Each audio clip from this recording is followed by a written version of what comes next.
Hiya guys, I'm Mike, and welcome to another Raid Shadow Legends video. Today I want to talk to you about the top 5 game changers for my account. Before we take a look at my top 5, I want to give a couple of shoutouts for champions that are actually awesome as well, but just didn't make my list. The first one that I want to mention is Deacon Armstrong. I got this guy when I was a little bit further along in the game already, but still he managed to get into my arena team instantly and make a big difference there. I haven't used him in a lot of different areas just yet, but he absolutely has loads of potential. When you just look at his skills, he has a leech on the A1, decreased defense AoE on the A2, and the turn meter fill and turn meter decrease of enemies is incredible, and also grants an extra turn. He's just a unique champion that's always going to be a game changer for your account, no doubt. The second one is actually Septimus. I got this guy after the nerf, regrettably, or I need to say buff to the bosses, but this guy is incredible. He hits so incredibly hard. The first attack, the A1, is nice. It's always cool to get an extra turn if the target is killed by the attack, but it is actually the Holy Sword that's incredible in damage. It is based on enemy max HP for the most part, and it does so much damage. It even still helped me after the nerf to get to level 20 dungeons and do loads and loads of damage on bosses and just cut off loads of time on those bosses. So that was really awesome. And the third one I would like to mention is actually a recent pull for me, and that's Ursala the Mourner. When you look at support champions, there are not many champions like Ursala. She is just incredible. Let's just take a look at her kit for now. The A1 is not all that impressive. It has a very low chance to decrease the target's turn meter by just 10%. It's like, meh, alright. Then we have Waves of Grief, which is already better. It attacks all enemies and has a 100% chance when booked of placing a decrease attack debuff on all enemies, but also places a 50% increase attack buff on all allies. So that's nice. But then the real deal is Requiem. This is a revival of all dead allies with 75% HP, which is a lot, then fills their turn meters by 50%, and then also places an increased defense buff of 60% and a 25% strengthen buff on all allies, making them, well, very hard to kill. So this is just incredible. And the icing on the cake is that she also has a 24% increased ally speed in Doom Tower, which is also, well, quite useful. The first champion on my list is Ajak the Wanderin. And he's just a very versatile champion. Since I pulled him, which was luckily a little bit early game, I have used him almost everywhere. I have used him in dungeons, I have used him in Doom Tower, I have used him in Faction Wars. I didn't use him that much in Arena, but he is so useful for controlling waves, and I'll just show you why. His A1 is alright. It's actually something that synergizes quite well with his A3, because when he attacks an enemy that is under an HP burn debuff, he can remove a buff, and he also has a chance of decreasing the target's turn meter if they are under a freeze debuff. And his A3 actually deals out freezes or HP burn, depending on if their attack is higher than their defense or the other way around. So that is really cool. In practice you will notice that it's almost always a freeze going on the target. Somehow actually loads of enemies appear to have an attack higher than their defense, so that's just fine. But this also means he is very good at crowd control. And he also helps create a very strong defensive team, because he has a block debuffs and strengthen on his A2, which helps a lot, of course. And then his aura is actually very awesome as well. It increases ally defense in all battles by 25%. But something that's even nicer to have, perhaps, is his passive. This passive helps a lot considering his A3. Remember, he deals out HP burns or freezes, but when he does so, you get his passive, which procs a lot. Let's just read it. Heals all allies by 5% of their max HP every time an enemy under an HP burn debuff gets a turn. That's nice. But then, this one is even better, fills the turn meter of all allies by 10% every time an enemy under a freeze debuff gets a turn. Well, especially in a dungeon like Spiders, this is magnificent. He just boosts your turn meter through the roof. When you see this happening for the first time, you will think it's like the game broke or something, because you're just going so fast and you get attack after attack after attack. It's incredible. And when you pair him up with Mordecai, it just goes mental. So this is a really, really good champion, and he was a really big game changer for me.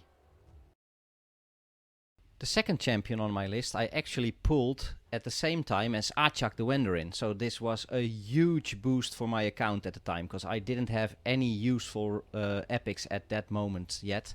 But first one was Ajak, and then after that straight away I pulled Stag Knight. Well, Stag Knight is just a beast. He's so incredibly strong. A lot of people say he doesn't really do a lot of damage, but well, I've always had him in a secondary damage role, and he's very strong at that too if you gear him well. So let's just take a look at his kit. His A1 has a chance of placing a decreased speed debuff. This is very good against a lot of bosses, because decreasing their speed means that you get to go more. So that's really, really good. But then on his A2, this is the best attack that he has. He attacks all enemies and has a 95% chance when booked of placing a 60% decrease debuff and a 50% decrease attack debuff for 2 turns. This is incredible. He's one of the very, very best decreased defense debuffers out there. And he was just a magnificent champion for my account. And I'm sure he would be a game changer for just about anyone, especially at the beginning of the game. The third champion on the list is actually the only rare on there. And I don't think anyone will be very much surprised who that would be. So let's just go straight to her. It's of course Coldheart. Coldheart is a spider and fire knight goddess. She's just incredible. Let's take a look at her kit. Her A1 has an attack 4 times at random. This is so many times.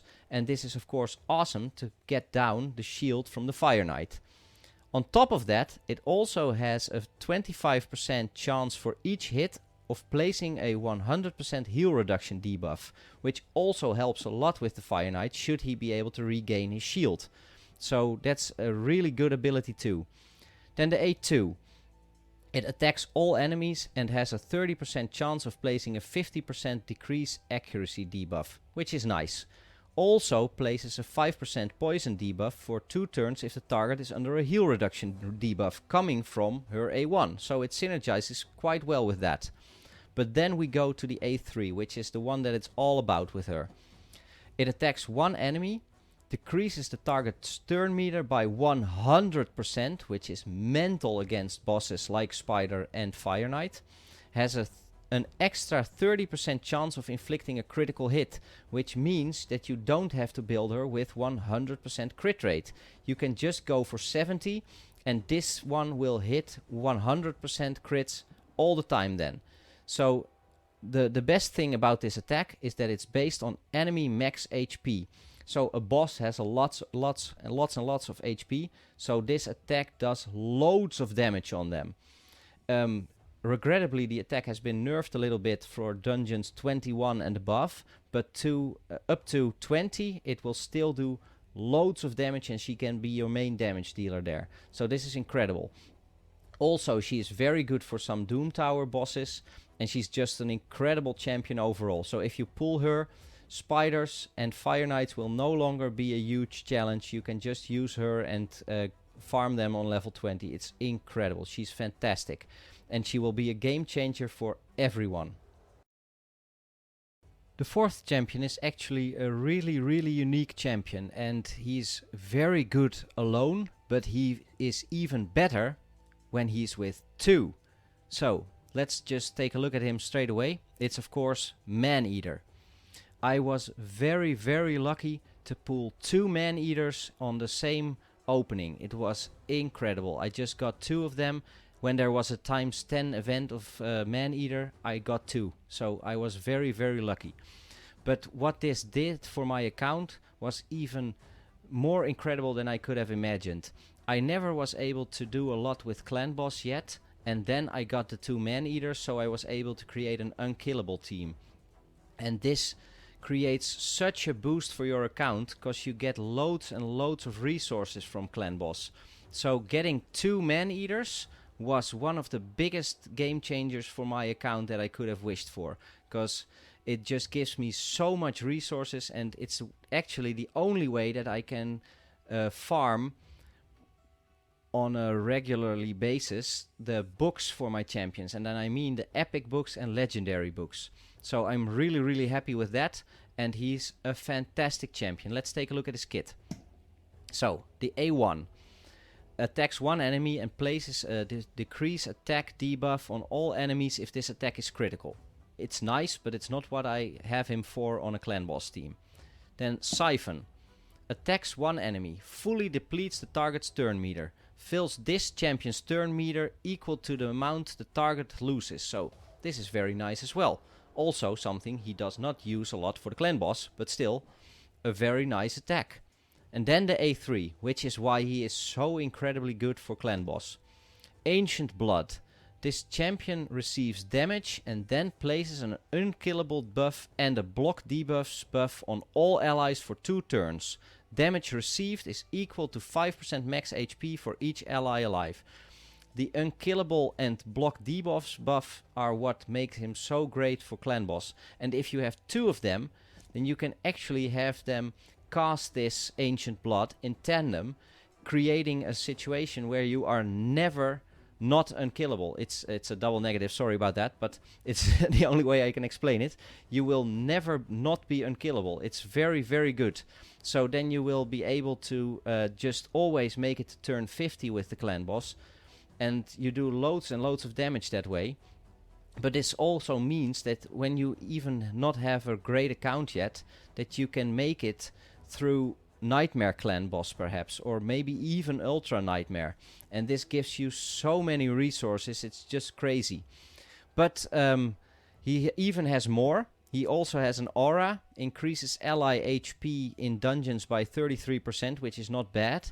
But it's actually this Ancient Blood A3, which makes him the awesome champion that he is, and why he's one of my biggest game changers for my account. The final champion on the list is actually a champion that I just pulled very recently. I maxed her out straight away because she's just so incredibly strong, but I got her in the same shard opening as Ursala the Mourner. Ursala was actually the guaranteed champion that you would get after opening 15 shards.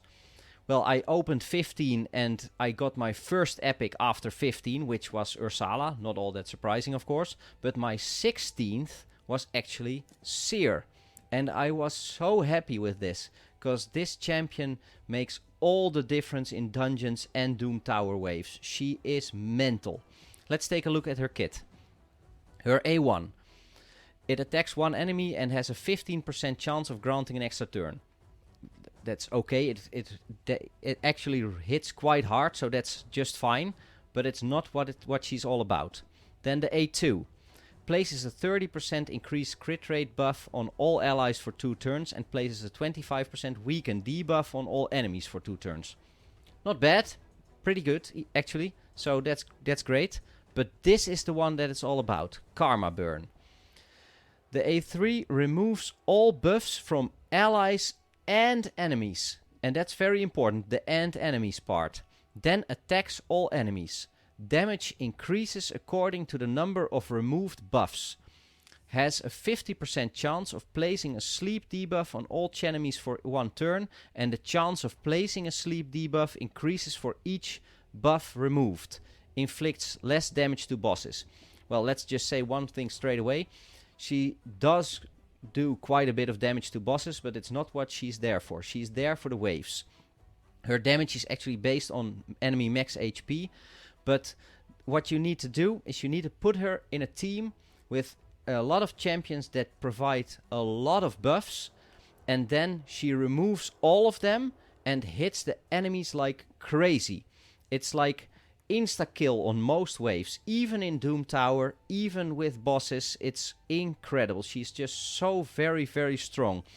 And this means that you can also take on waves that have, for example, counterattack or unkillable buffs.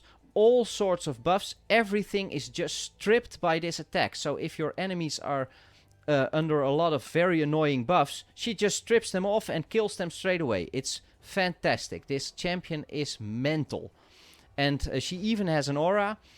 I don't use this one all that often, but still it's very nice to have. Increases ally resist in all battles by 40.